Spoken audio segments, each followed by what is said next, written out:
So who is involved as this entire ecosystem gets built out?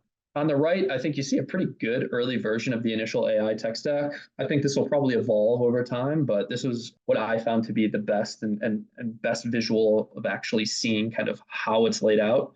And how you want to read it is really from bottom to top. So it needs to get built up from the bottom, and then you eventually get to the top.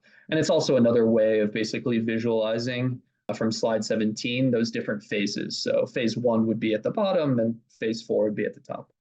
So the early initial beneficiaries are really focused on that core AI infrastructure, which really pertains to that base layer on the slide labeled compute hardware. Notably, GPUs from the likes of NVIDIA and AMD, along with players who help manufacture like TSM, which is Taiwan Semiconductor, and players on the server side like Supermicro. For everything to work, basically you need to build out and re-architect data centers, which is analogous to basically laying out railroad tracks for a train. You can't, if you have a train with no tracks, it's useless. Same thing with this.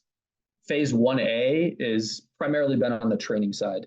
Phase 1B is basically what we're just moving into right now, where you're moving away from just purely training towards inference. Inference being actually transforming data into useful information on an ongoing basis. It's like predicting the future effectively for what someone might do.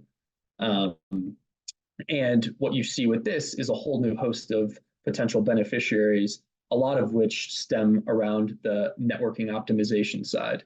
We'll delve into a few of these later in the presentation, but some that are top of mind would be like Arteris, which is a semiconductor company, a semiconductor royalty company, kind of similar to ARM, but really on the networking side of things, which is really interesting. And it's a small cap company. And what you see with basically all of these is that doesn't mean phase 1A becomes useless. It just means that you need to keep building on top of it.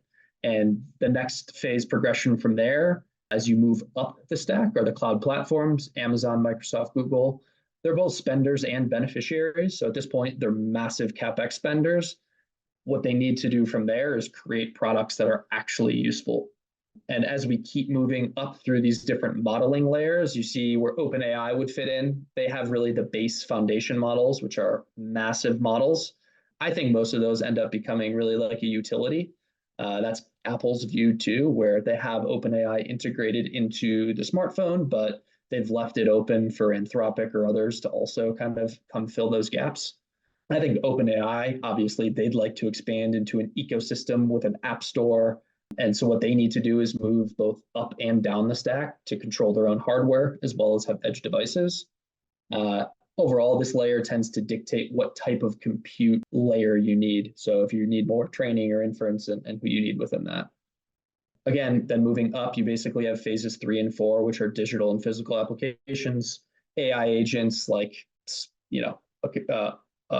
an agent effectively booking a trip for you, to self-driving cars, to autonomous robots in a factory. So overall, the way I like to think about AI is it unlocks a lot of use cases around things like automation. And in doing so, it makes huge tasks like reshoring supply chains a lot more economical and feasible. Similar to how it was it was impossible for someone or for a company like Uber to exist before the confluence of the internet and the smartphone. There are going to be some previously impossible businesses that are created in the next decade. So basically, as AI gets built on top of effectively the internet and cloud, you're going to have automation companies that couldn't exist before because they effectively didn't have that base infrastructure.